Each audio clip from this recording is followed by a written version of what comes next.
Welcome to the Let's Chat Gippsland film campaign. What we're going to do today is we're going to have a look at what is respect in relationships, go through some filmmaking tips and tricks, and question time at the end. We'll have question time after the first section and then question time after the second section too. But before we go into that, I'd like to do the Acknowledgement of Country. So I would like to acknowledge the Aboriginal or Torres Strait Islander people as the traditional owners and custodians of the country and pay our respects to elders past, present and emerging, for they hold the stories, traditions and cultures. I acknowledge the Gunakurnai and Bunurong as the traditional owners of the lands and waters now known as Gippsland, and acknowledge that they have never ceded sovereignty. I recognise the Gunakurnai and Bunurong long and continued connection and protection of the beautiful coastline from the oceans through inland areas to rugged southern slopes of the mountain ranges. So wherever you're zooming in from today, we can just acknowledge the land on which you are present and coming from.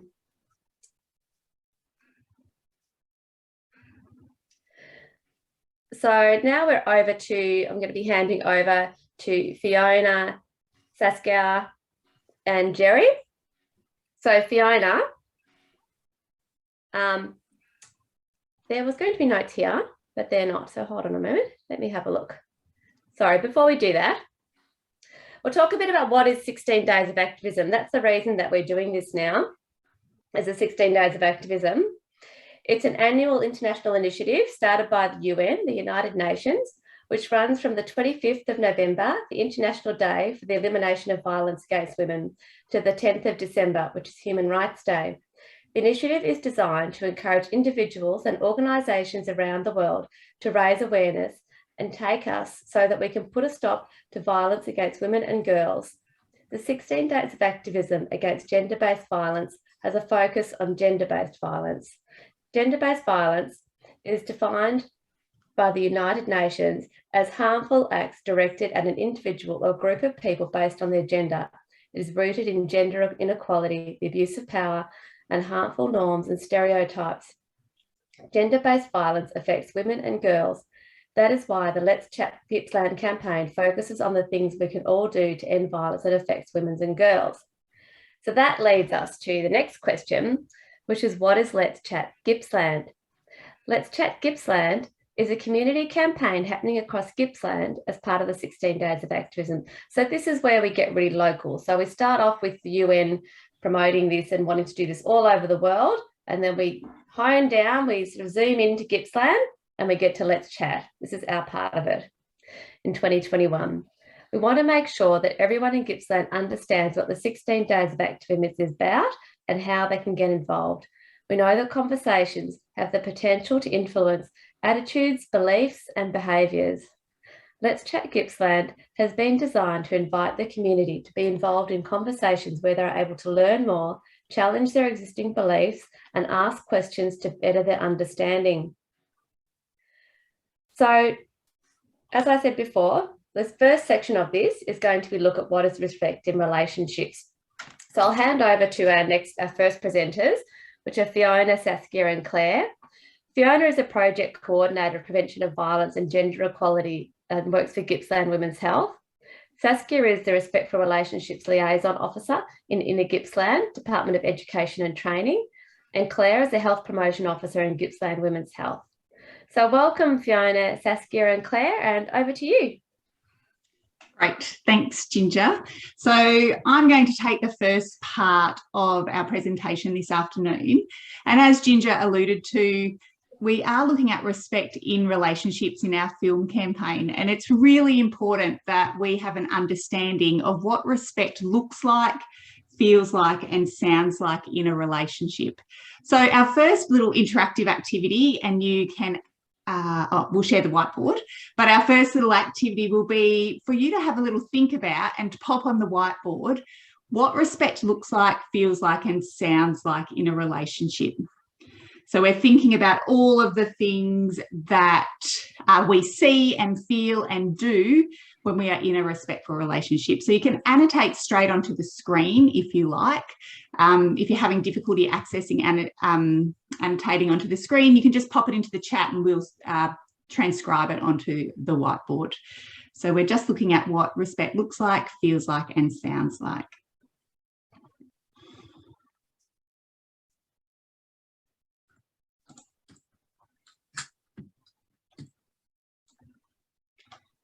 Great.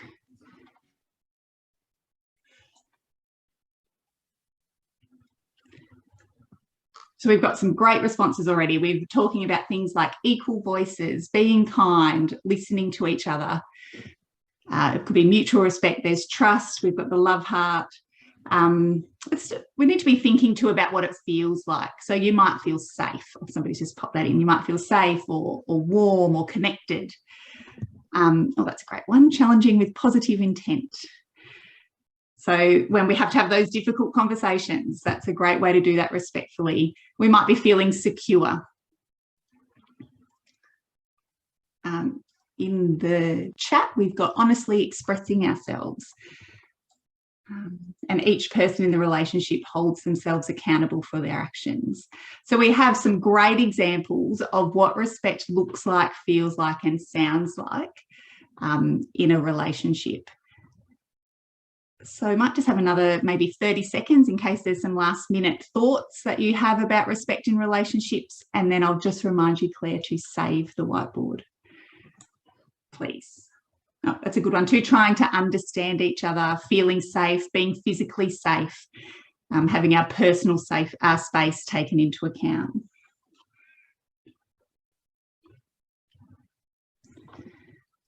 Great. So we might save that now, Claire. Sorry. Yeah.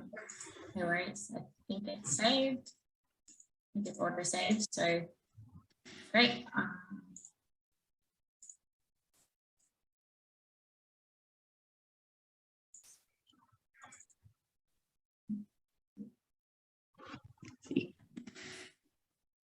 Back to the main presentation, is that correct? Computer? So if it's me or you, Claire, with the definition of respect? Yeah, this is me here. Yeah. I'm just checking that you can see it. That's all good. Perfect. Yep. Thank you. Thanks, Saskia. Thanks everyone for contributing to the whiteboard. Some wonderful things on there. And we'll be returning to that activity a little later. But now I'm just going to do a couple of definitions, run through the definition of respect. So respect is a way of treating or thinking about something or someone. Respect is considering the thoughts and feelings of somebody else. Respect can be a positive feeling or action. And respect means that you accept somebody for who they are, even when they're different from you or you don't agree with them. Respect is caring about how words and actions may have impact on others. Do you have your own definition? Feel free to put that in the chat or shout it out.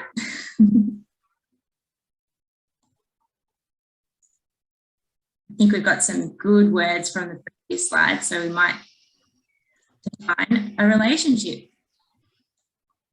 So put simply, a relationship can be defined as the way in which two or more people or things are connected. You might be more familiar with the term relationships when we are talking about romantic relationships. However, we're going to see that there are many different types of relationships in our lives.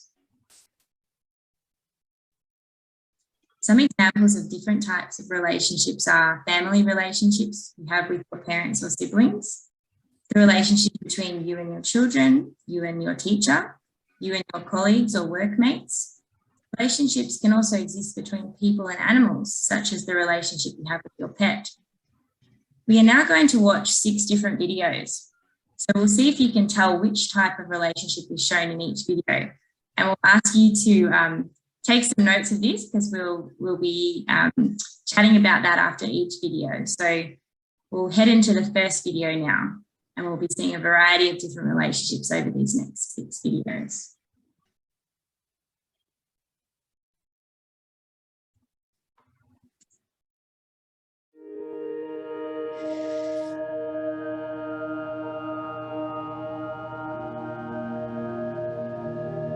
Not being open about my sexuality and my gender identity It felt like there was some wall, like a barrier, something that was kind of keeping us apart, and I knew that that wasn't the relationship that I wanted to have. I always felt as though there was something about Zay that I wasn't fully understanding or getting. I came out as gender fluid to my parents not that long ago, and it was the second time that I came out because I had originally come out as a lesbian. Bowie and I got together in 2016. Mum and Dad supported us from the very beginning. I had learnt a lot about communication and how I could even language it in a way that made sense the very first time you tell them. I sat them down and I said, hey Mum, hey Dad, I want to talk to you about something that's really, really important to me. And I told them how I identified and they listened. They had a lot of questions. So my exposure to it was exceptionally limited. It was never even spoken about. When they came out with that, it was a bit of relief in that we finally had an explanation for what I thought was behaviour that I couldn't understand, and that gave us a springboard to move forward and get to understand them more deeply. Every little step that I've taken in you know, coming out and having conversations about the queer community, I believe has brought us closer. I feel that we can communicate on a much, much better level. Yeah, I feel so privileged to be in a family where I know that I'm not going to get kicked out for my identity. I'm not going to be disowned. That is a privilege that not everyone has. I love my children to death because I'm your dad, and your gender identity or sexuality makes absolutely no difference to me. Thanks, Dad.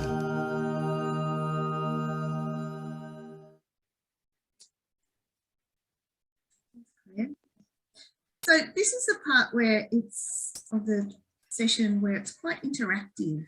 So you can either interact on the chat or speak up if you like. But the question is, I'm going to put to you, is how is respect shown in this video? What are the different ways in which respect was shown? Dad certainly was respectful of the them, they language. So he was right on the no, he, she, and didn't actually use Zay's name a heck of a lot, but he used the them, they, which Zay would have been easier in my head, but he was across it. He was totally across it. Yes.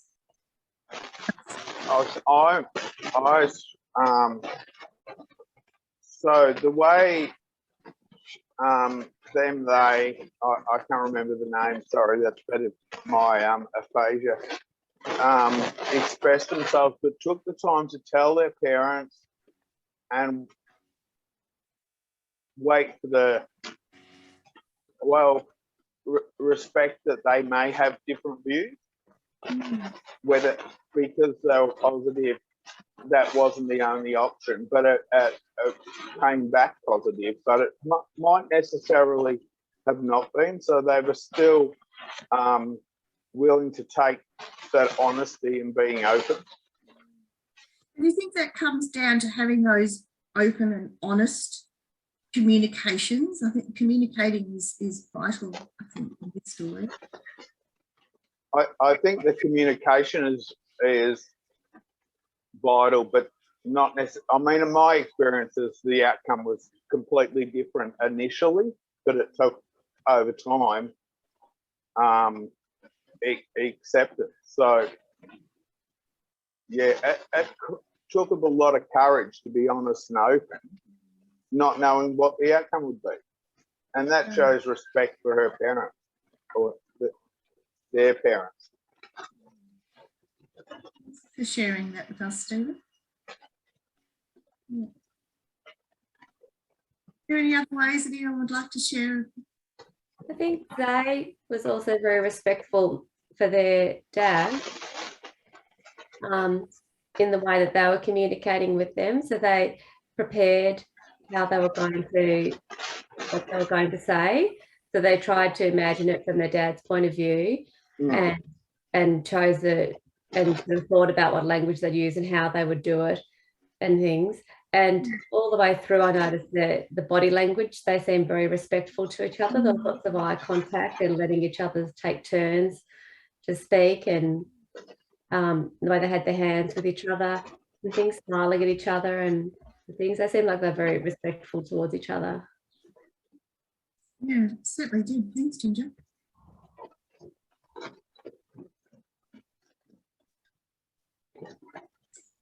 Shall we move on to the next video? Yeah, definitely.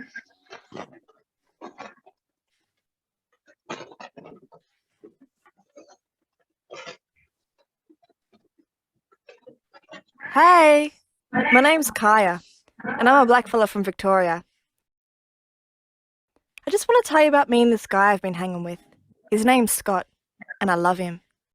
Well, I think I love him. It's just that, it's kind of gone a bit weird lately. So, I first met him when I was playing netball, right?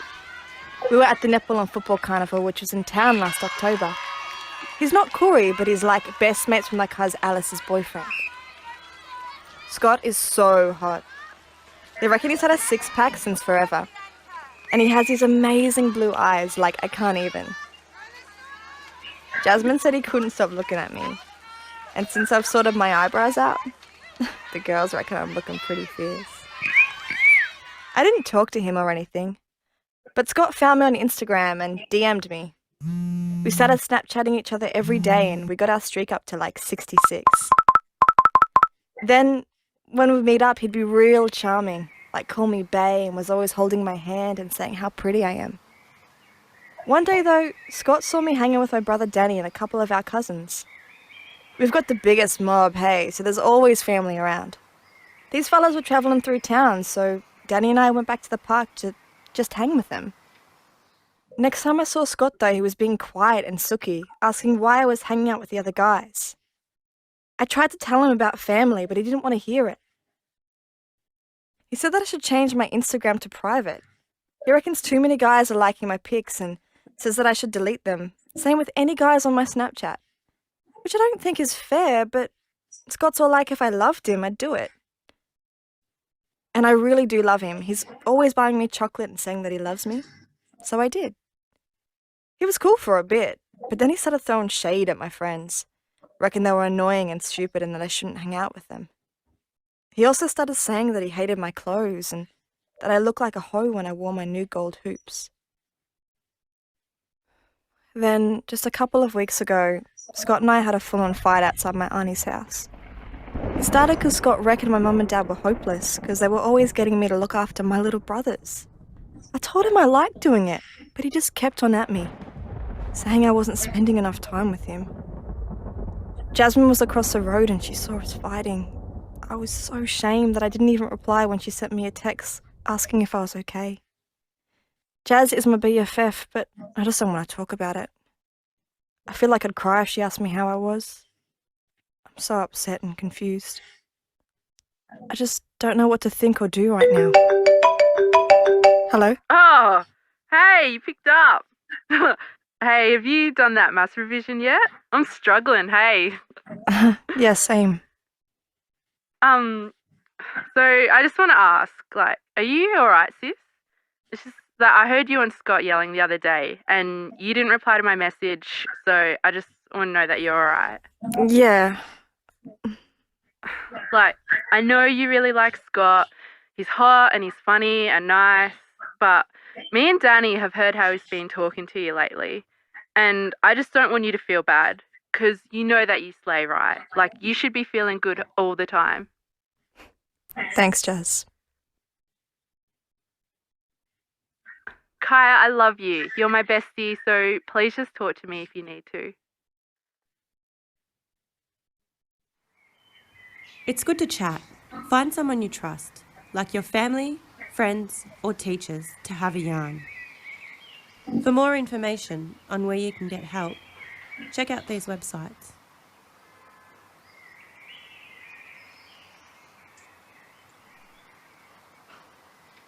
A healthy relationship means you won't have to sacrifice your family, friends, culture, or dignity.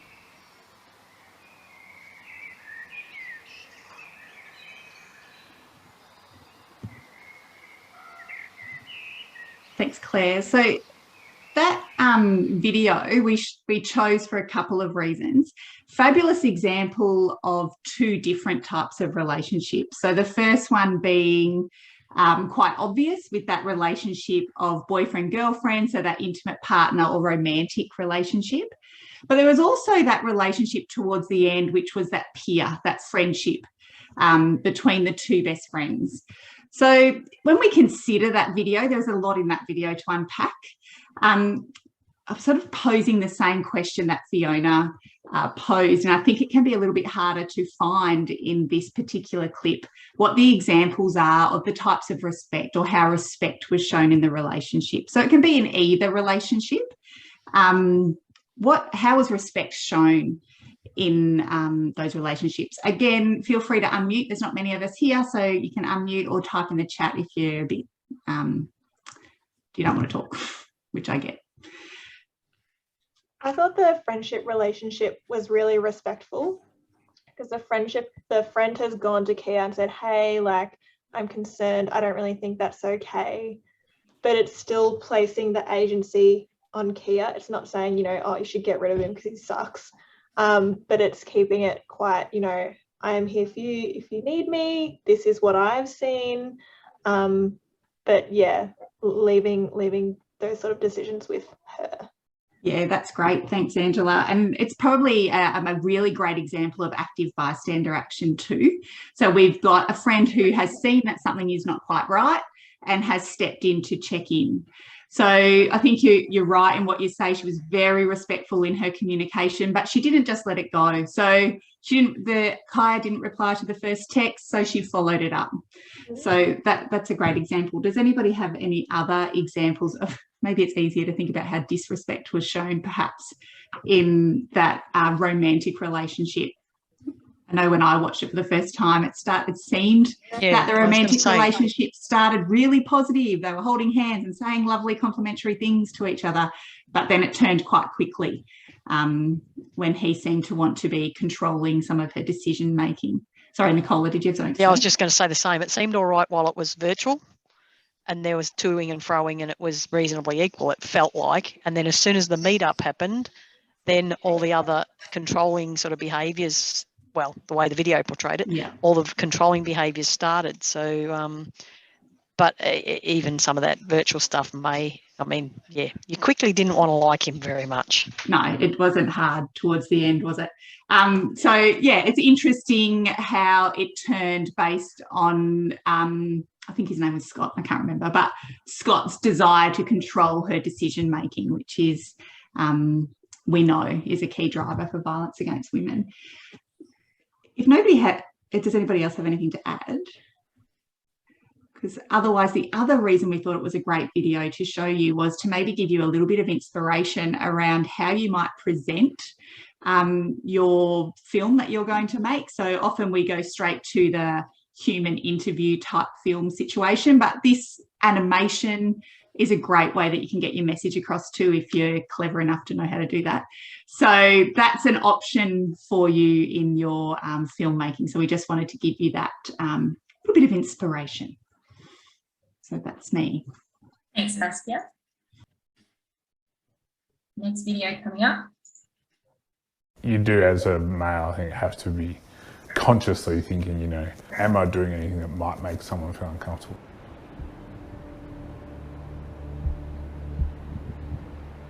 I'm going to make an effort to be friendly and do the nice thing and, you know, maybe miss out on a wave that was yours because, you know, that's what you should do, to go that little bit extra forward to make someone feel more comfortable and make sure they're having, you know, fun, as much fun as you are. There's always another wave. It's a guarantee there will always be another wave. Don't snake or, you know, get in their way. Or if you do anything bad, just say sorry. What's snaking? So there'll be all these people here waiting for a wave and you just come up from catching a wave and then you just go like that. And then catch the next wave. And then do the same thing. You got to wait your turn. Saying g'day, that's like, I reckon that's like almost the number one thing, you know what I mean? Acknowledging someone else's presence. Hello. Yeah, hey, how are you? Yeah. I see you as a person. And you don't have to be best mates, definitely. Like, you know, No. I'm not saying, you know, that you're going to give them a hug, but you know. There's 7 billion of us, and a lot of us are starting to surf now. And once you can get over the idea of that and embrace everyone and have a chat to them. A lot of surfers, they worry too much about the crowd and the conditions of the surf, and they don't just go surfing. But the people that just go surfing, they're always fun to be around.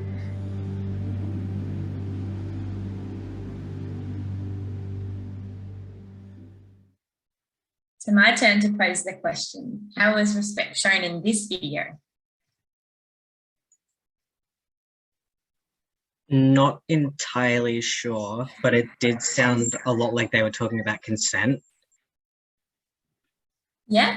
Like not specifically that, but it sounded around about like that.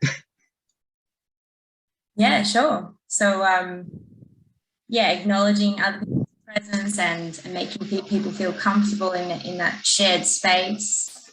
They were verbalising an obviously unwritten culture and etiquette of surfing and actually picking out. And it was really interesting. I didn't had a clue what snaking was, but you know, the behaviours were very clear and the respect was very clear, and it was verbal. It was in their behaviours as well as their words. It was yeah, interesting learning about surfing.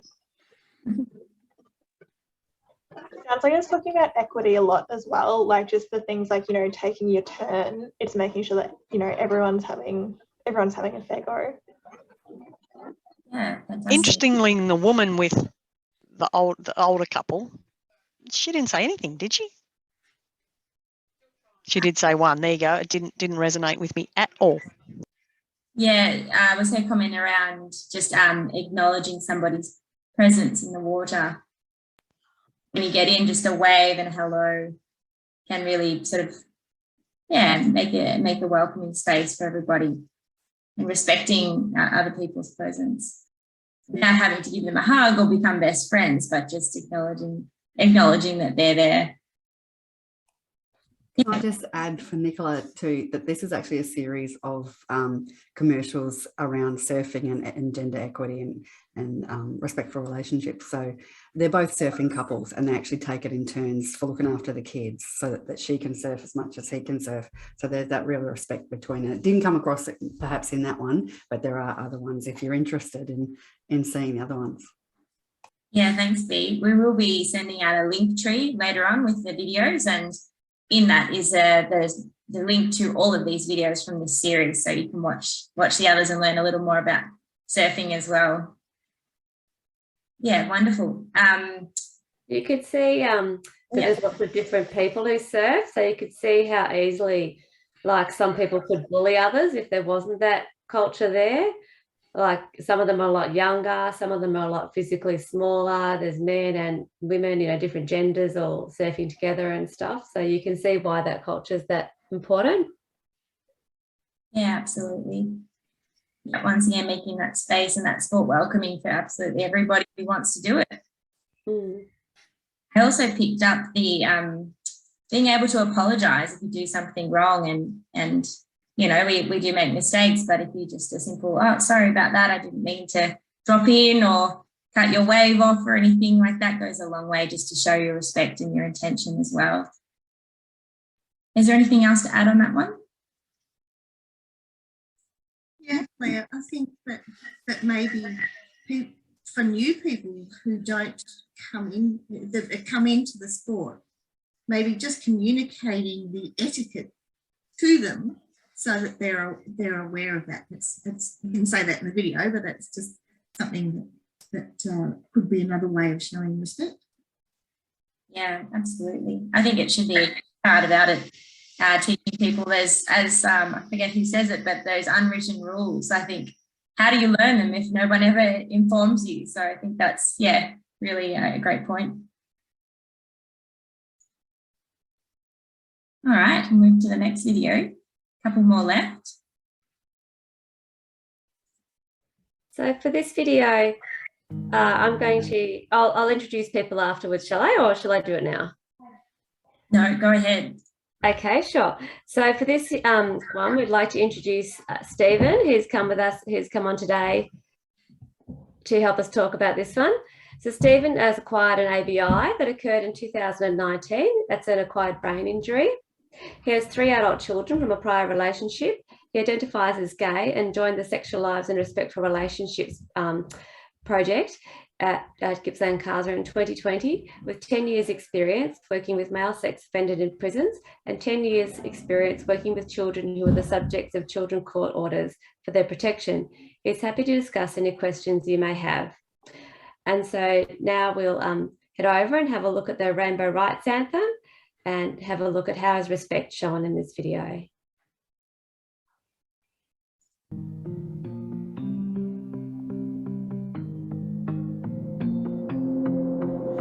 I'm sexy and I'm proud.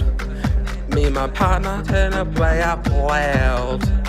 He doesn't care how I look or that I'm a man. I'm sexy and he gets me the way I am. This is me for all the world to see. The way I am is who I'm meant to be. I got the right to love anybody.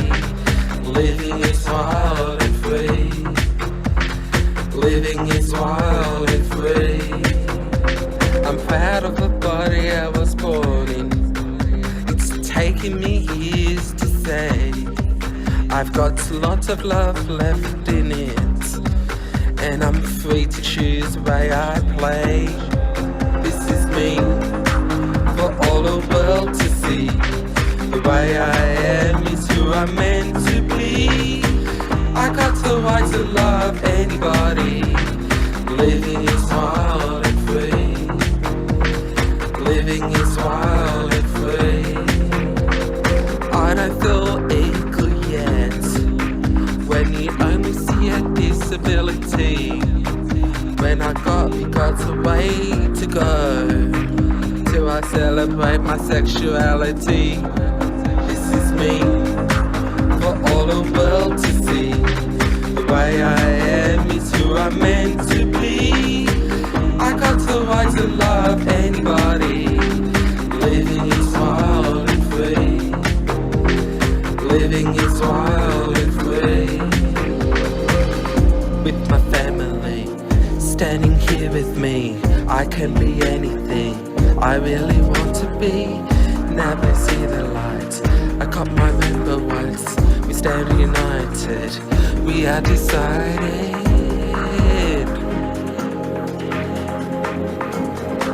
This is me for all the world to see. The way I am is who I'm meant to be. I got the right to love anybody. Living is wild and free. Living is wild and free. This is me for all the world to see. The way I am is who I'm meant to be. I got the right to love anybody. Living is wild and free. Living is wild and free. Living is wild and free. Living is wild and free. Living is wild and free.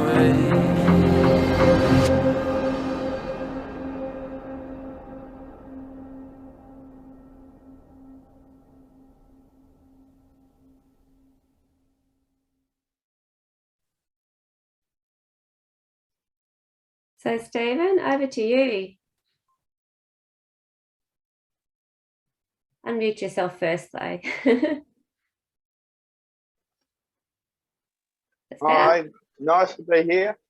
The things I like about this video that, especially from a filmmaking perspective, it's light and fun and it's easy, but there's lots of different people that look different, sound different, different ages. Yeah, so that's the main thing. There's people that have visible disabilities, there's people that have non-visible disabilities, there's people that have no disabilities. There's a combination of sexualities and genders, and everybody's having fun, everybody's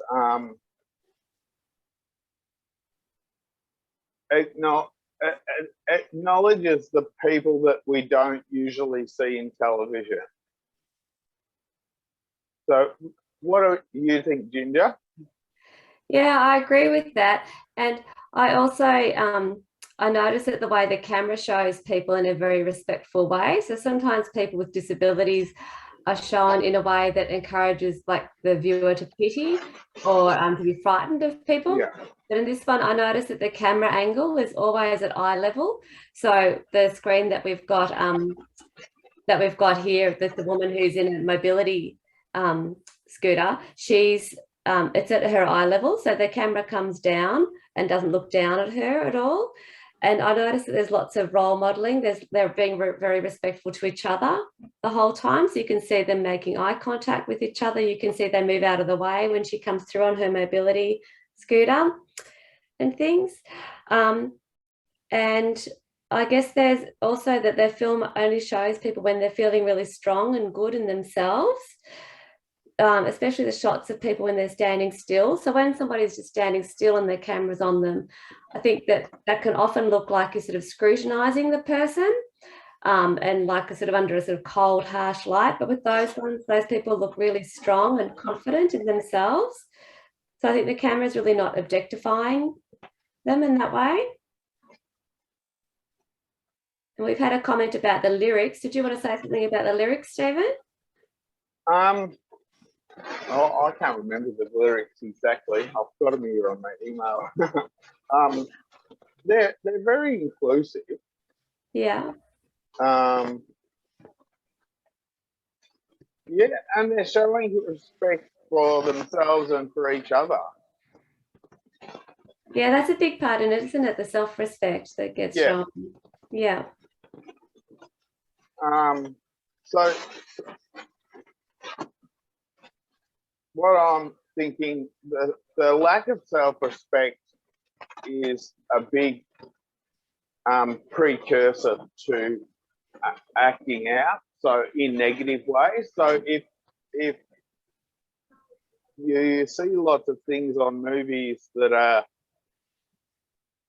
positive for yourself, like positive reflections of yourself, it builds your self-respect and builds your self-esteem, and that reduces the likelihood of acting out in a negative way. So if you're seen or portrayed as a positive, so something you identify as seen, or you see it on television or you see it in film portrayed in a positive light, it leads to increased self-respect.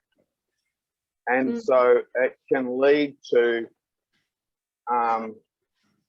self-confidence and less likelihood of acting out in a negative way that has a negative impact on others as well as yourself. That's a really good point. So I'm just looking through the lyrics, and some of the lyrics that explain what you say, like, I'm proud of the body I was born in, it's taken me years to say. Yeah. And the chorus, this is me for all the world to see. The way I am is who I'm meant to be. I've got the right to love anybody, living it wild and free. So they're really building people up. And I notice there's a lot of things about myself, but there's not a lot of references to other people. So I think that means that regardless of who you are, most of the lyrics you can sing along with them and identify with them. It's actually, it's a very inclusive video in that way too, that whoever you are, you can feel included in it. And I thought it was interesting that the seemingly non-verbal participants too were allowed to be non-verbal, but they were certainly still with the music. Yeah. Yeah, that's right. It includes non-verbal people too, doesn't it? Yeah. And something else I noticed in terms of respect was that the voice hasn't been altered at all. So they haven't got somebody famous or a singer to sing the lyrics for them. They've got somebody from the group singing the lyrics, and he has a slight lisp and things, and they haven't done anything to alter his voice to make it sound a bit more conventional or anything. It's got his real voice in it, and I think that shows real respect in that way too. It makes it very sincere too. Is there anything anybody else wants to add to that? I'll just also read out one of the comments, Ginger, in the chat box. Nicholas said, diversity in action and happiness everywhere. Yeah.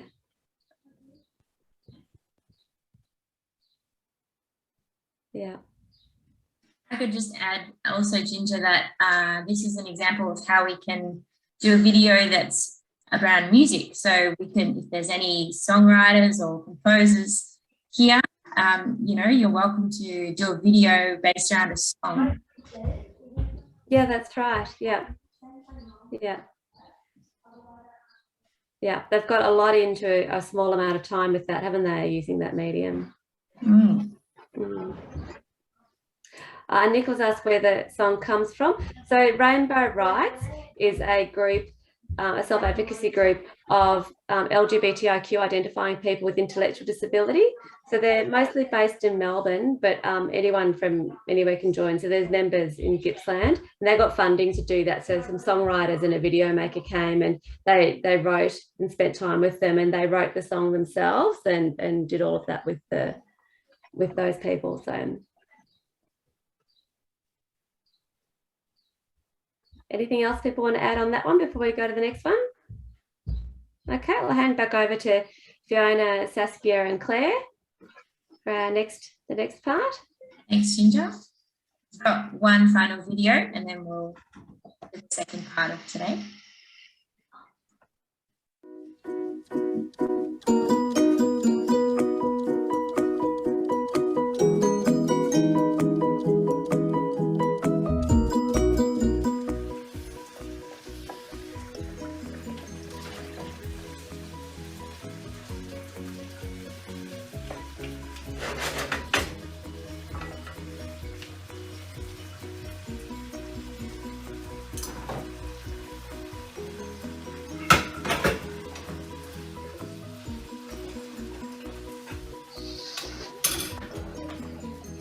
What are you doing? You know what I'm doing. I don't know. What are you doing?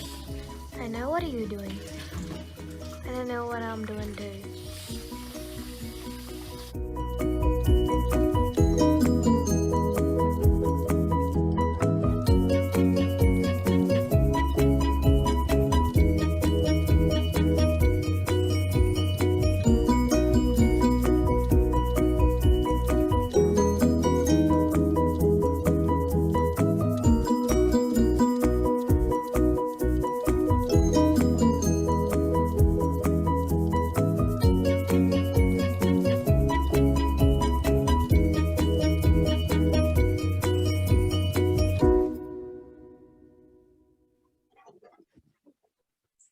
So this was a video that was from last year's film campaign, and participants submitted this one. And we thought we would include this one as it shows that you don't have to be a professional to create a great video. And I think this was one of the first videos that they've ever produced. So yeah, it's a really great example of what we can do with some simple things that we might have at home, our own phones and free software, which we'll get into in the second part of this session. And also respect is shown in this video through showing how the family members share the different roles and work together. So we'll move back into the whiteboard activity again. So is there anything else that we would like to add to our understanding now around this? I'll let Saskia lead this and I'll bring up the whiteboard image from before if I can find it. Thanks, Claire.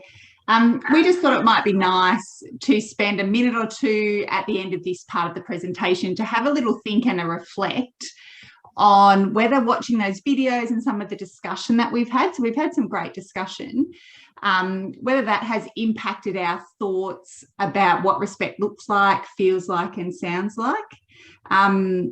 We had some great things written before, so it will be difficult to build on, but for me, what I was thinking about, and it was something that Stephen had said, is around that thing about self-respect. So I'm not sure that we touched on that self-respect aspect earlier in the presentation. It was a lot about respect and relationships, which I think is because that's what I asked.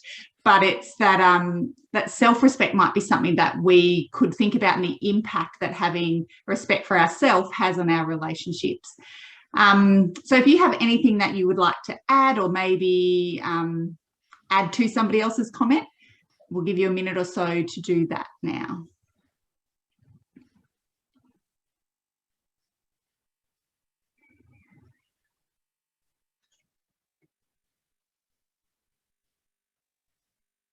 Great. So we've added diversity, which is brilliant.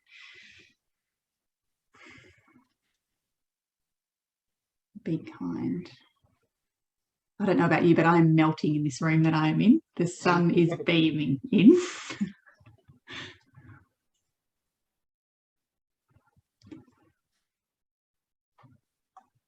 So I'm not sure if this one was here before, but I've just noticed, so it potentially was or wasn't, is that sharing the load. So potentially that came from that video that we just watched then about the family and how that's respectful in sharing that load within our family structures.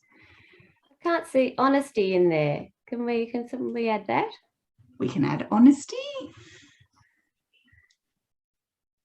Thanks, Jerry.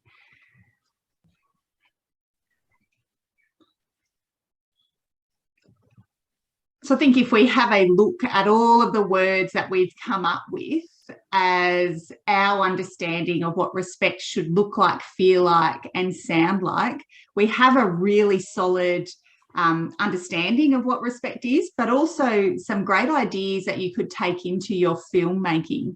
So you might choose one of these and focus on that as your central theme within your film. But, you know, that's up to you, creative people. So I like that rules are explicit in the relationship. I was just thinking we need something that says like sort of clear roles around in relationships. Yeah, being upfront about what the relationship is, what your plans are, the expectations for the future and things.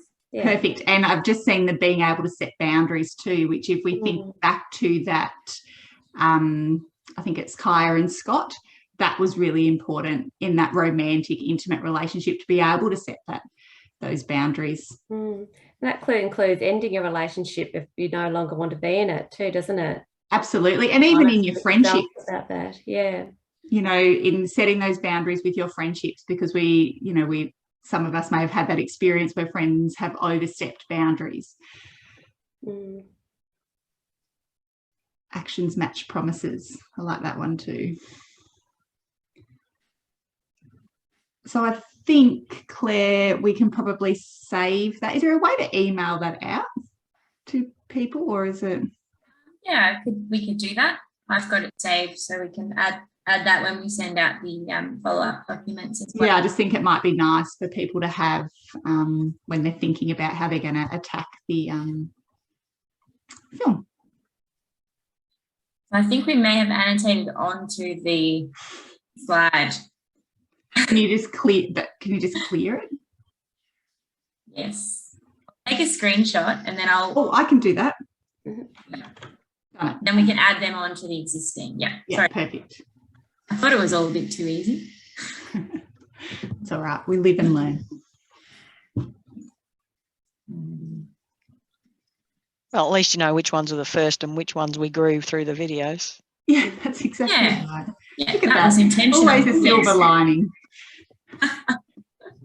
Good teachers always make mistakes on purpose. Right.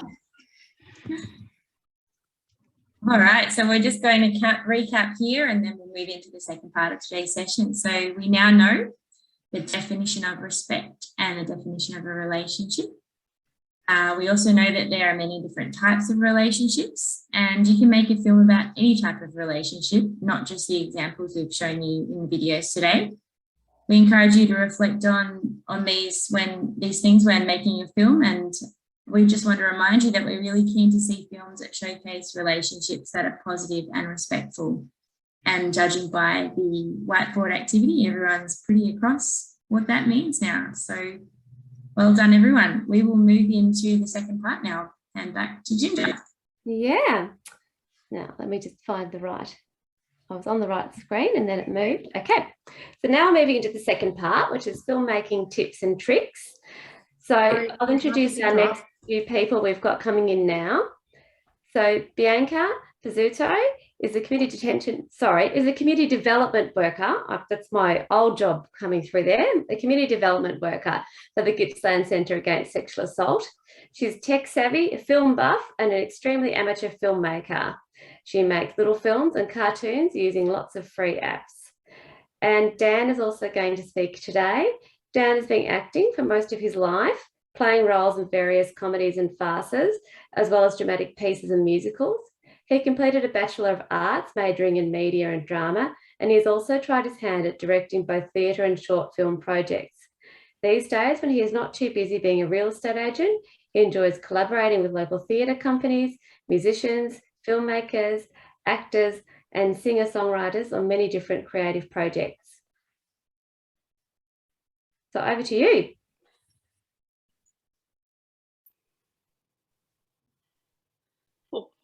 Hello. So I was just trying to figure out the mute button there. Thanks for having me. It's good to be here.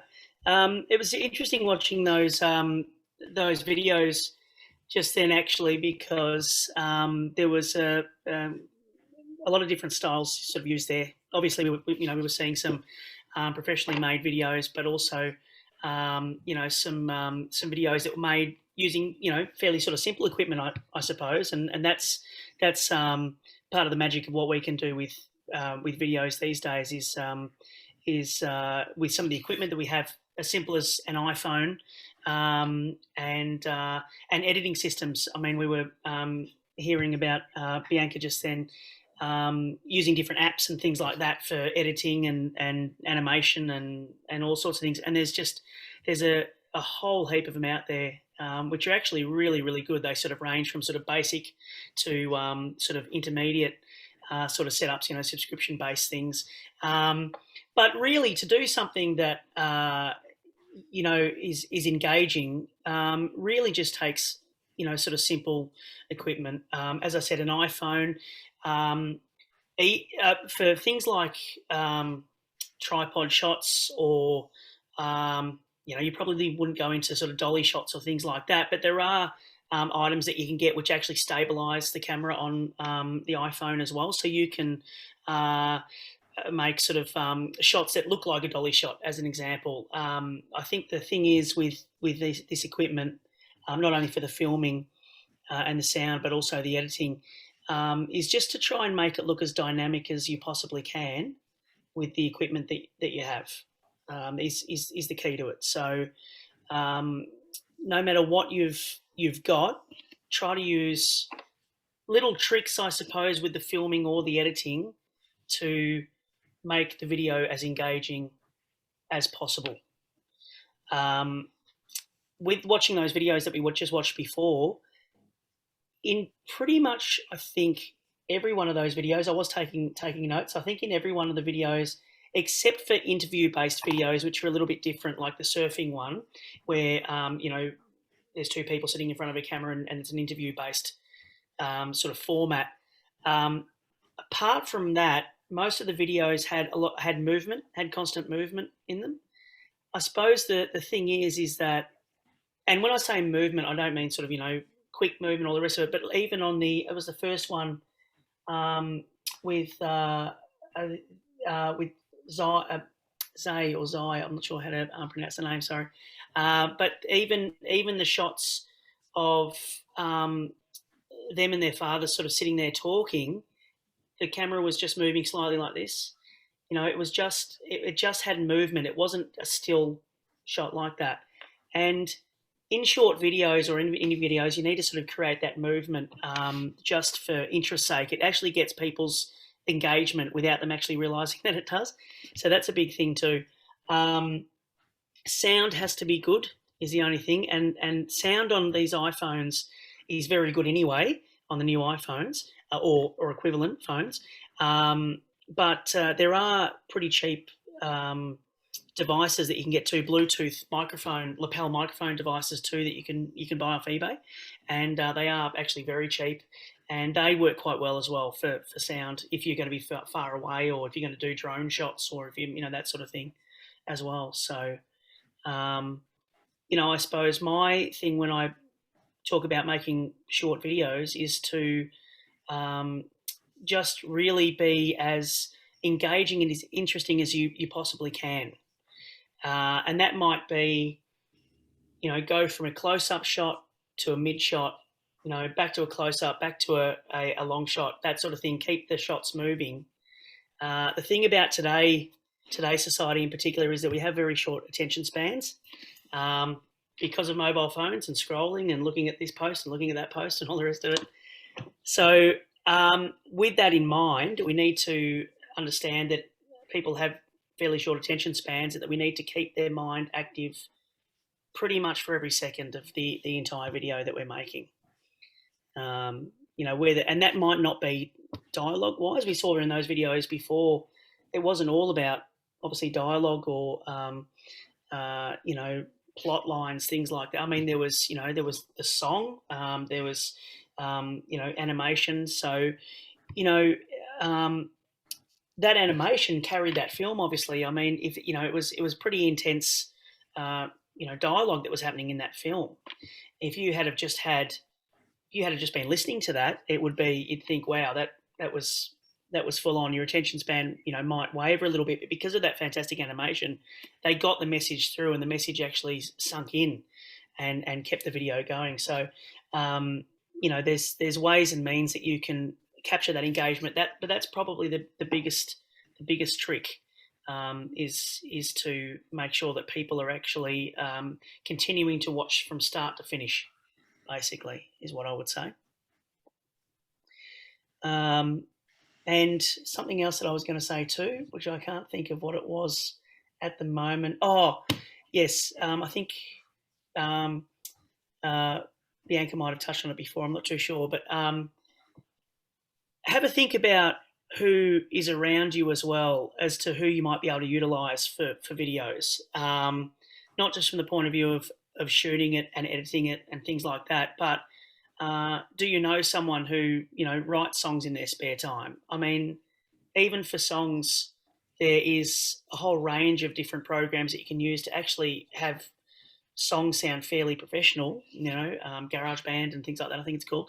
So, you know, you can actually produce songs just for the video that you do as well, because the other thing is, if you do have music on a video, you want to make sure it's, you're not going to be charged for it, that it's you know, royalty free, which there are a lot of, I think, not iTunes, but iMovie music, I think is pretty much royalty free, and the sound effects are and things like that. But it's good if you can get some original stuff in there as well, and really sort of, you know, have a think about your family and friends, and, you know, who you could involve in it as well, because that adds another dimension too. Yeah, so I think, I guess the biggest thing is, don't be daunted by it. Don't be daunted by having to get the best of the best equipment and all that sort of thing. A lot of I know from talking to a lot of young kids that they do get daunted when they want to make films, because they feel like they have to be as slick as these new, you know, these YouTubers are making nowadays, you know, and they're getting millions of views and all the rest of it. And, you know, there's this, you know, but that's a completely different thing. They look like they're making their own videos and everything's, you know, fairly sort of, they've got great equipment and all the rest of it, but they've got huge production crews behind most of them. And so you don't want to be sort of guided by that. You just want to say, okay, what can we do at grassroots level with you know, some basic equipment that we have, and just utilize it to its best advantage, really.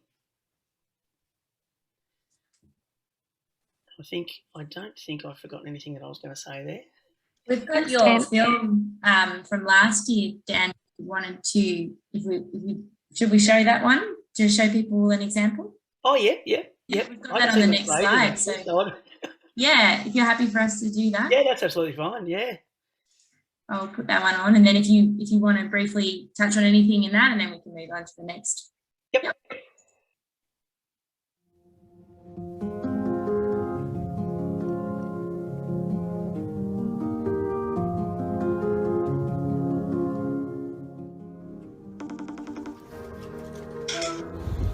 Hey mate, how are ya?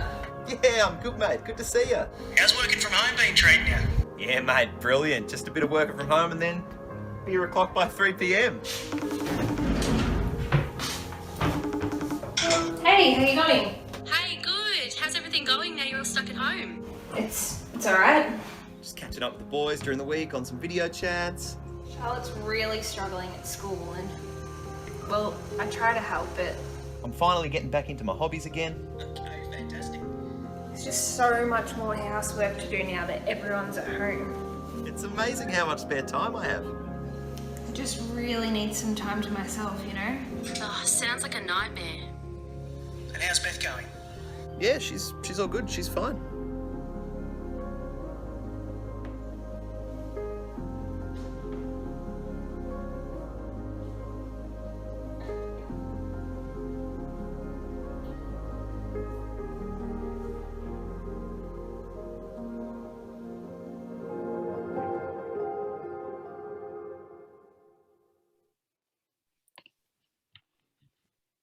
A long time since I've seen that. That was the we filmed that really, really quickly because we were. I think it was at a time that we were when we had to make that. I was particularly really busy with my business and everything, so we sort of had to they're mates of mine that have all, but actually two of them were actually staff members in it at the time, and little tricks that we used were you see it in movies all the time where they CGI someone talking to them on a mobile phone or a tablet or something like that, and the over the shoulder look at the phone or the tablet sort of thing. We didn't have that kind of technology or anything like that, but we did have a spare iPhone. Because we all had iPhones. So the iPhone that Sam looks at with me talking to him on it, those clips were pre-recorded. I just pre-recorded the clips at work on the iPhone and then had him just talking to the phone as if he was talking to me live on the phone. So again, it's something really simple, but it has a dynamic about it which shows that there could be something kind of semi-professional about the production. And the same goes for Emily talking to Sammy, saying it's a nightmare and things like that. That was the same, although I didn't want to have, I did want to have an over-the-shoulder look for her as well, but as it turned out, we actually couldn't get everyone together on the last day of filming, which that bit was actually done on.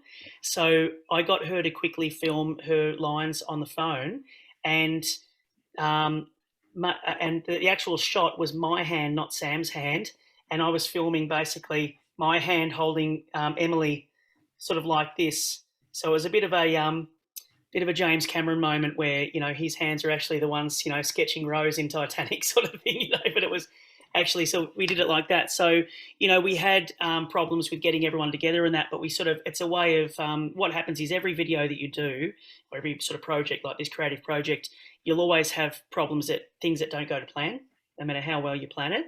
And so we just thought about ways of getting around that where we could keep the story going believably, as if the characters were still, as if Sam was actually, as if Sammy, I should say, was holding that phone, but it was actually my hand.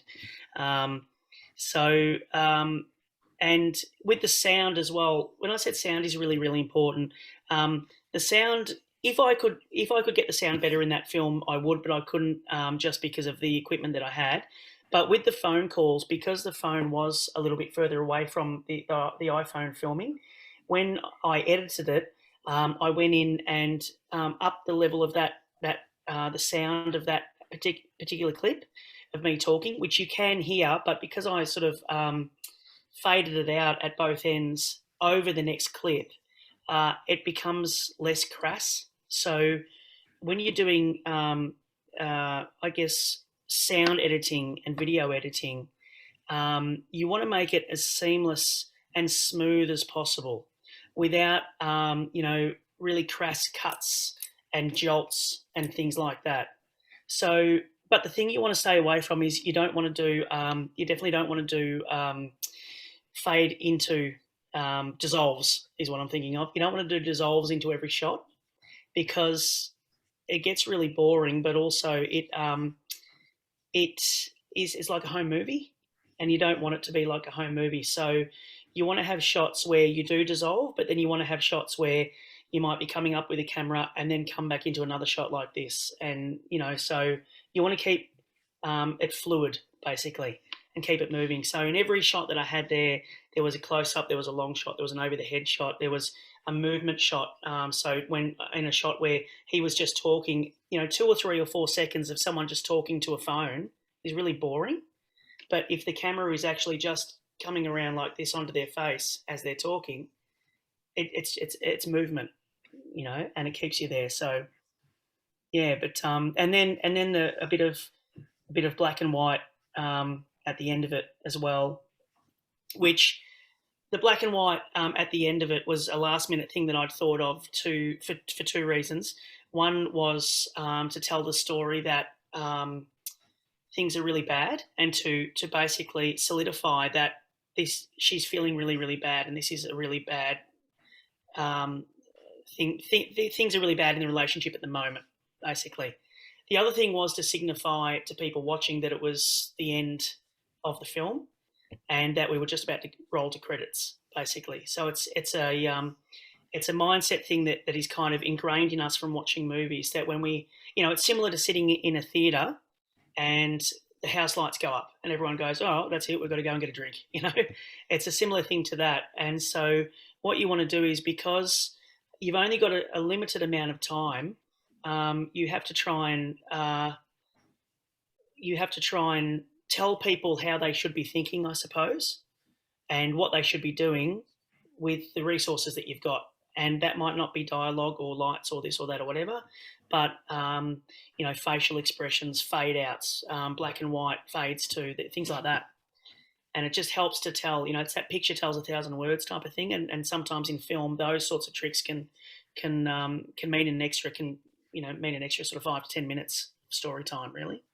Sort of still put into 2 or 3 minutes. But yeah, it's interesting. Almost every guy that I showed that video to when I made it, when Sam was laughing about knocking off at 3 o'clock or beer o'clock at 3 o'clock and all that sort of thing. I mean, that was filmed when we were in the when everyone started working from home and it was full on lockdowns and things like that. But for the first third of the film, almost every guy that I showed it to was like, oh, look at him go, he's having a beer and this and that and whatever. And then by the end of it, they were like, oh, okay, I get it now, And so they all kind of, got it. So it's that really showing sort of light and dark as well.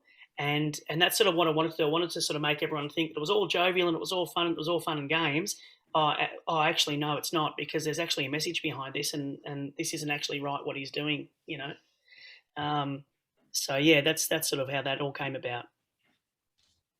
I like the way you don't really tell the viewer what to think too, because when you're putting across an ethic or a moral, it can be easy to come across as judgy or like didactic, like you're telling somebody what to think. But I think the way you put the message across, it invites somebody to think for themselves and work it out for themselves. Yeah, which I think keeps the viewer with you. Yeah, thanks for that point. It's interesting because it was one of the things that I'd spoken about with a couple of people at great length before doing that film, that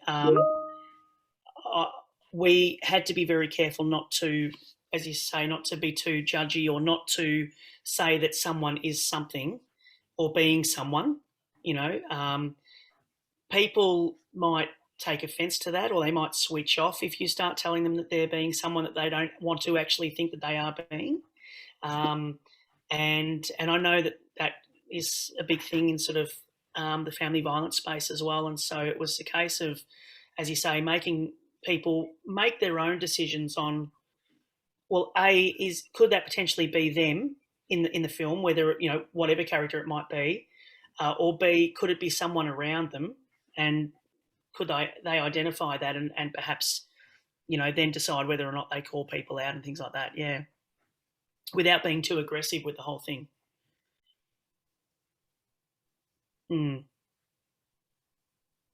Fantastic. I like the subtlety of the message. There was no actual violence. There was no actual her saying, "Oh, you should help me with," there was no, that message come across without them even being in the same room. That was good. Yeah, thanks, Stephen. That was interesting that you say that, because we sort of made the decision at the beginning that we didn't want anything too polarizing to potentially have people turn away from it. Yeah.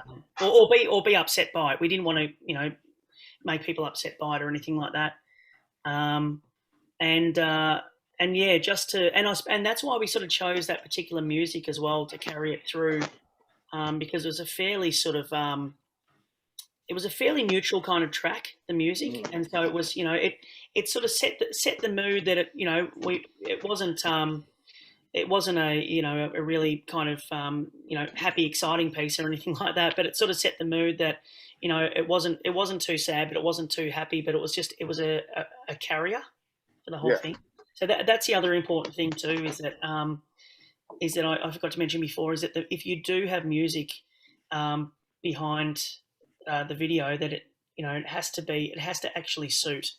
It has to really, one of the best things that you could possibly do, actually, even if you don't do any of the other things that I've mentioned, is make sure that the music suits the video. If somebody starts watching a video, within 15 to 20 seconds, maybe 30 seconds, if the music doesn't suit what they're watching, they'll just turn it off. It has to gel. It really does. It's really important. There's a really interesting training thing that's been put together by an organisation, and they show the same view of walking down to a beach, and they show it once with some happy music, and you feel like it's like you're really looking forward to getting to the beach, and it's going to be a really nice day, and it's going to be really fun when you get there. And then they show exactly the same footage of walking down this track to get to the beach with like Jaws music on it, suspense music, and you feel like something terrible is about to happen, and it looks really ominous, and you notice all the shadows and how dark it is, and the beach looks really dangerous. And I've heard people watch that and actually say that it's not the same film clip, that can't possibly be the same film, and it's only the music that's changed. Yeah, it's a fantastic point. It's really clever when they do stuff like that, because the music really does play with your emotions. And actually, similar to that, there's a whole bunch of hilarious clips on YouTube where people have taken big films like Star Wars and Indiana Jones and things like that, and they've re-edited them, and they've taken all of the music, the big music out of them, and all of the sound effects out of them and everything like that, and just had the scenes done like that. And it's just so boring and banal, these scenes that you've sort of thought are just the most amazing scenes. When they take out the music and everything, it doesn't actually, and you find it hard to actually follow the scene, because the music would usually carry the scene. But you're right, the music can be interchangeable, and that's a perfect example of being able to tell a story with music. However way you want to manipulate the story, or help the story along, music can be a massive part of it. Yeah. Thank you, Dan. No worries. Wonderful insights there and lots to consider. Yeah, thank you very much for sharing your expertise and knowledge with us. No worries. We've got someone else also who's got some information to share with us about their filmmaking process from last year. So we'll pass over now to Ange. Hi everyone. Yes, I didn't get to introduce you properly too, so if you'd like to tell us a little bit about yourself. Oh, sure. So I went in the same film campaign last year when the theme was freedom from gender stereotypes. And it was really fun. I did a 2D animation, which wasn't something that I'd done a lot of, but I thought, I'll have a go at this. And yeah, it was really fun. So I thought I'd basically take you guys through the process that I used. So I did the same thing that you're all doing, I'm sure, right now, which is watching this video and taking lots of notes. So thank you for all those notes, Dan. I have them written down here. And I basically got home and did a little bit of a brainstorm for myself, because freedom from gender stereotypes, like with this topic, there's a lot you can say with it. There's a lot of different places it can go. I actually had on there, I don't know if you can read my handwriting, respectful relationships as one option to talk about, talking about family violence.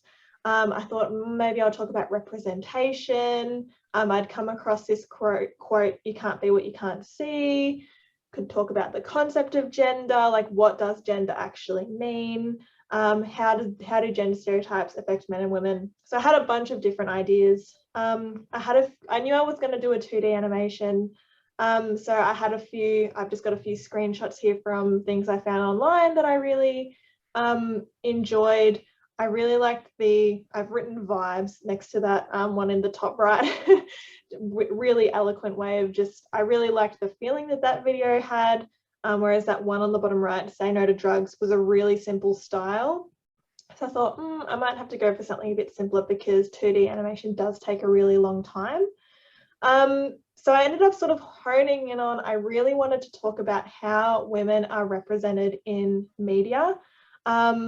I had really thought about, should I talk about this for men as well? But I ended up deciding, well, this is something that I can't really, as I'm not a man watching representations of men in the media, I didn't really want to talk about it too much, not understanding that perspective. And also it's quite a small video. So I really wanted to be able to basically send one message really clearly. And that was probably a really big takeaway for this one as well, was having the message that you want to tell being really clear to yourself, because if you're not super clear on your message, it's really hard to convey it to other people. So if we jump over to the next slide, I did a bit of a, I'm trying to remember the word for what this is, a storyboard. Did a bit of a storyboard. I ended up really liking that quote, you can't be what you can't see. So I really wanted to start off with that to set the scene. I had this picture in my head of this young woman flipping through her phone and seeing these really narrow representations of women that we often get. You know, all those ads that are like, skinny me tea, and, you know, is your body bikini ready, and all that sort of stuff. I had one, probably the frame that came to my mind the most was her looking down at her belly and feeling really sad that she's not looking like those other representations that she's seeing. So I was going to have her then continue to scroll and then see some broader representations that she would feel a bit happier about seeing, and saying maybe I can see myself in these representations. It's cut off at the bottom, but I actually made a bit of a list of, I was trying to think about who are the women who really inspired me. I actually ended up posting on my Instagram story just saying, hey, I'm doing this film competition, or not competition, sorry, a film campaign. Let me know who are the women who inspire you. I'd be really interested to hear, because I sort of didn't want to get caught up in only my own perspective, because obviously everyone's perspectives are different. And I also really wanted to make sure that I was representing women from a variety of different places. So women in sport, women in science, women in politics, but also not falling into this trap of saying stereotypically female stuff is bad and negative, and only stereotypically male stuff like science and politics is good. So I really wanted to have a broad range of representations, because I suppose the message I was trying to send is that you can't be what you can't see. It's really important that we see a variety of representations of women so we are free from gender stereotypes. We don't end up with this really narrow lens of here's what it is to be a woman and that's it. So I think that's basically all of my process. The other thing that I did want to note, I think we're going to go to the video next, but the other thing I wanted to note just before that is that if you do get stuck in any of this process and sort of think, oh, I'm not really sure about this message, I'm not really sure about how this is coming across, keep in mind that you have all of the team here who are doing this campaign with you, who you can chat to. You basically have your own film consultants to talk about gender equity to, which is really nice because you don't have to pay them. So if at any point when you are doing this film campaign, if you do get a little bit stuck, just keep in mind that the team are lovely. They are so friendly. If you're sort of like, oh, I'm not sure how this is going, just send them a message and they'll be thrilled to help you. So that's probably all from me before checking out the video, which I was thinking is same as what you said, Dan. I haven't seen this in a really long time.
That was fantastic.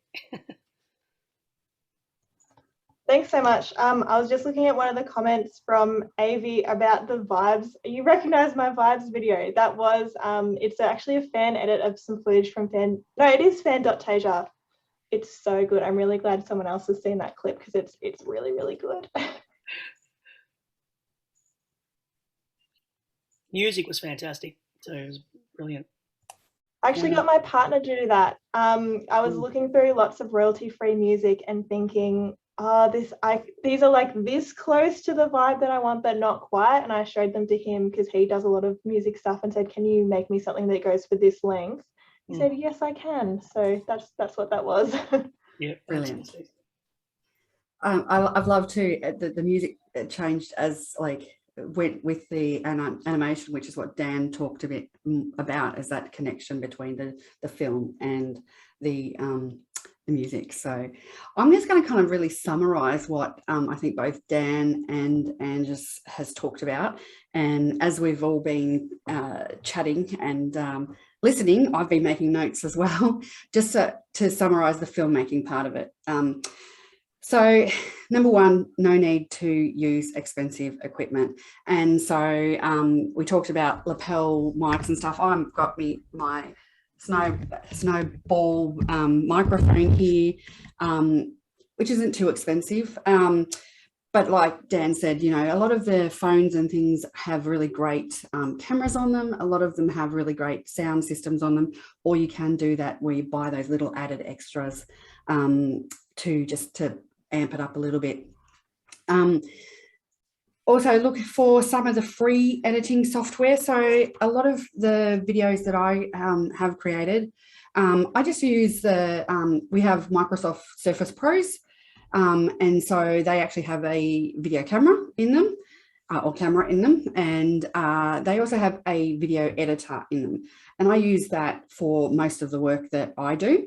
And, you know, they allow you to trim, add text, add pictures, and split the film, all that kind of stuff. And it's all free.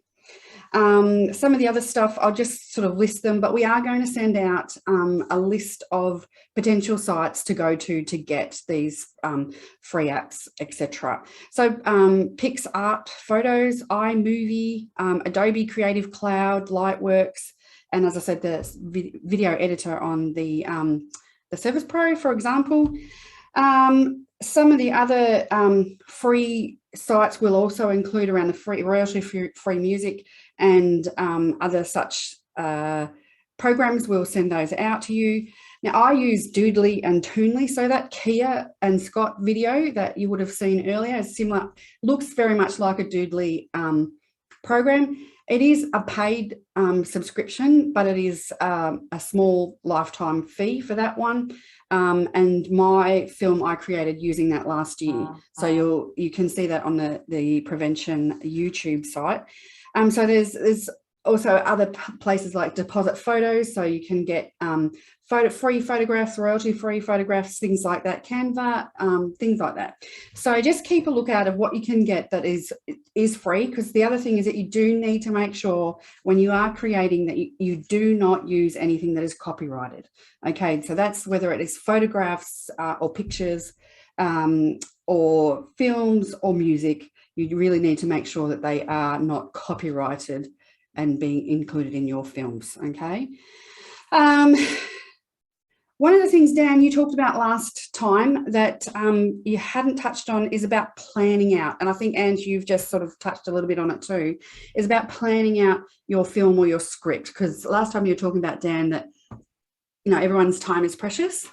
And so you want to kind of know what they're doing and give them some idea to practice or a real kind of flow. Do you want to add to that? Definitely, yeah. It's interesting. I really liked Angie's storyboard there, and because I'm always I admire people that do storyboards, because it's actually one thing that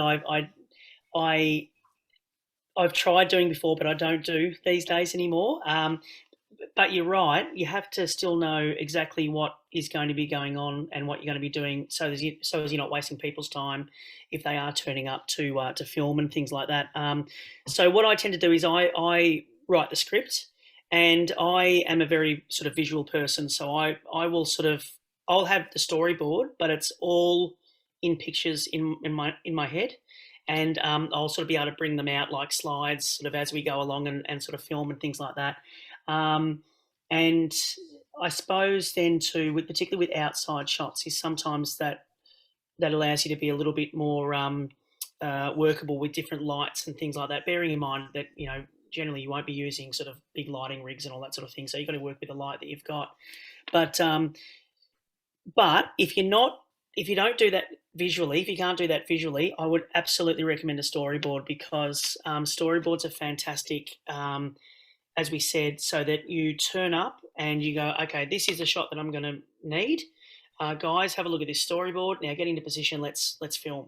You know, so storyboards definitely do shave off a bit of time, definitely.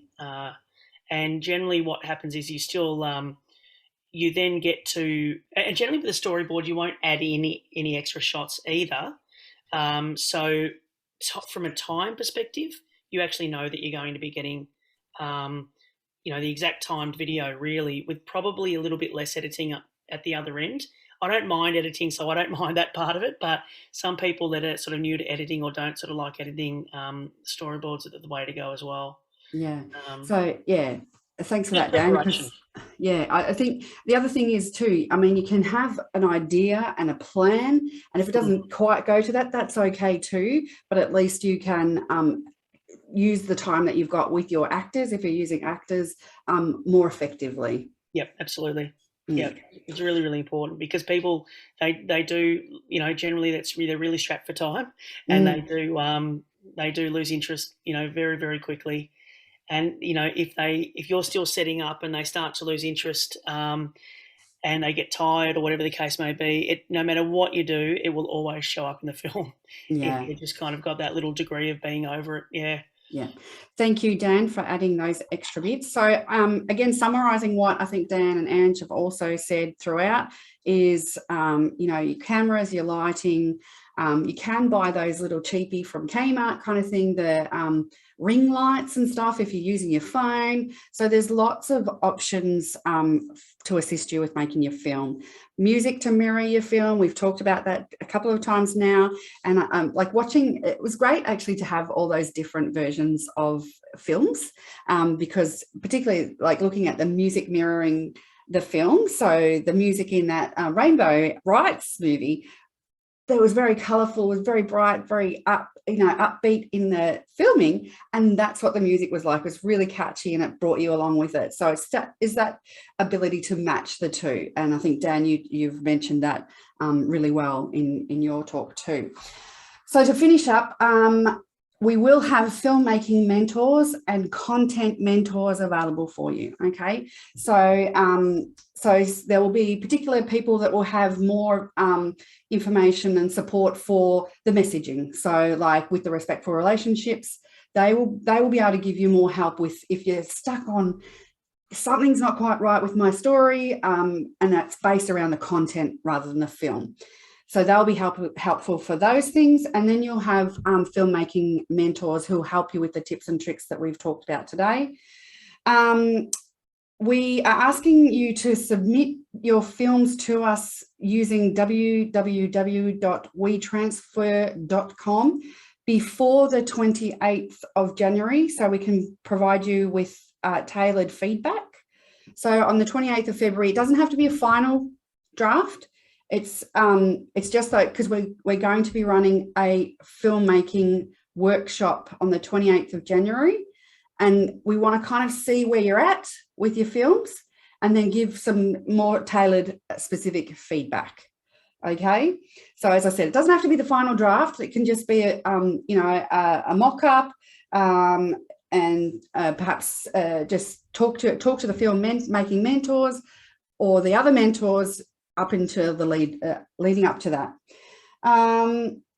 So we'll be sending you an information sheet which will include all the links of these videos, okay, and all the information that we've talked about, as in like the free apps and royalty-free other spaces you can go, as well as our mentors list. So I just want to clarify, Jerry, you just sent, so the films are to be, just wanted to clarify. So the mentoring workshop for filmmaking is at the end of January. So submit your final film on the 14th of February 2022. And then we will be launching them during International Women's Day event on the 8th of March on 2022. I think that's it for me. So I'll hand you back to our chairs and any questions.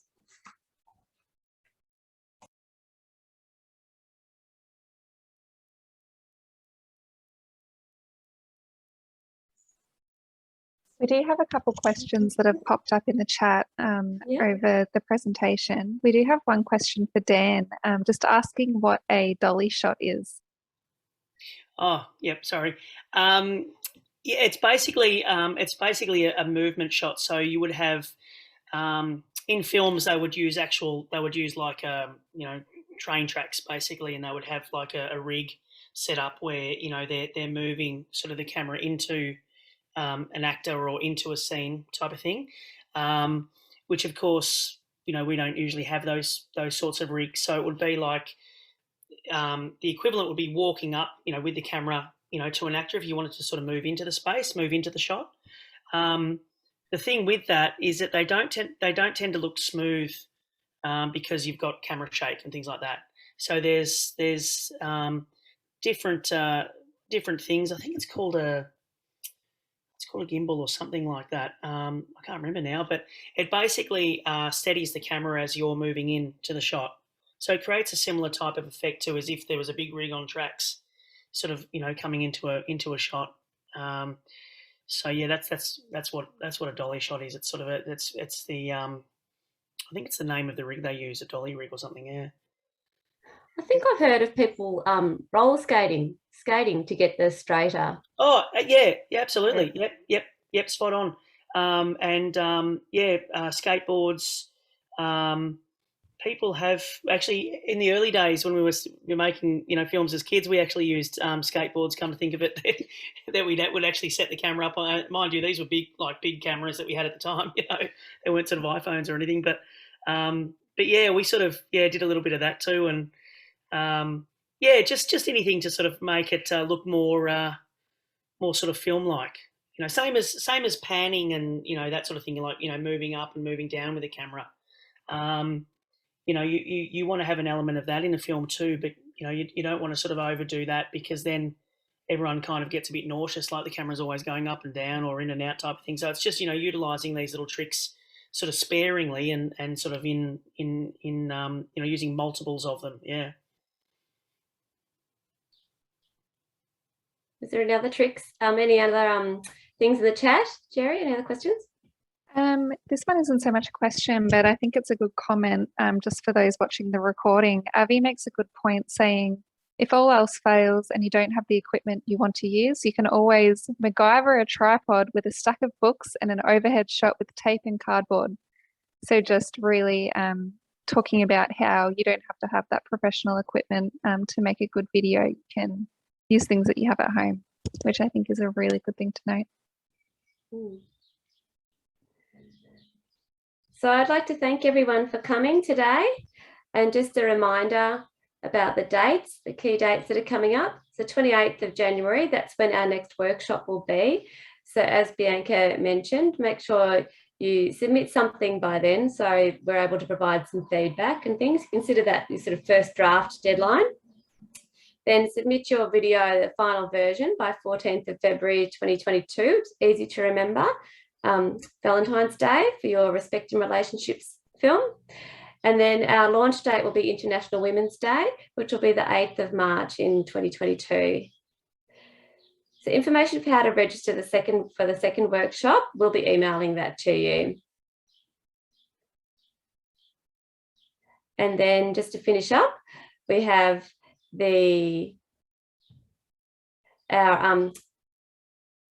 our mentors' contacts and things here. So for content, we have Claire and myself, Ginger. Then for filmmaking, we have Bianca and Farhat. And for general sort of mentoring things and question things, we have Jerry. And then we just wanted to end with some phone numbers for support services. So because we're talking about respect in relationships things, we thought it'd be good to have some services here available. So it might be for yourself, or it might be in some of the conversations that come up, that somebody might disclose something and you can have these handy. So Orange Door is a service that's open from 9 to 5 regarding family violence. So anybody can ring. They don't need to have a referral or anything like that. There's 2 operating in Gippsland. There's one in Inner Gippsland, which is in Morwell, and one in Outer Gippsland. 1800-RESPECT is a 24-hour Australia-wide service that deals with family violence. So they'll talk to you regarding recent family violence, things like that, but also the impact of family violence if it's more that you're thinking about something that happened in the past. So they're great to talk to, in the middle of the night and things like that. Safe Steps are the ones who, they're a 24/7 service as well. They're the ones for family violence if you're in acute safety issues. So if you need somewhere to stay because you have to escape family violence, they're the ones to call. And GCASA phone number operates 24/7. So that's another 24-hour, 7-day-a-week number. And you can call them regarding sexual assault. So that could be recent sexual assault, or it could be if you need to chat to somebody because you've been triggered or you're having symptoms or things. So it's anything to do, any like immediate assistance regarding the impact of sexual assault. So that should give you some numbers to keep going with on these topics. And I think that's everything that we've got today. So sorry, we've gone a little bit over time, but I'd like to thank all our presenters for coming today. I know everybody's put a lot of work into what they're going to say today and presented a lot of interesting things. I know I've learned something today. And good luck.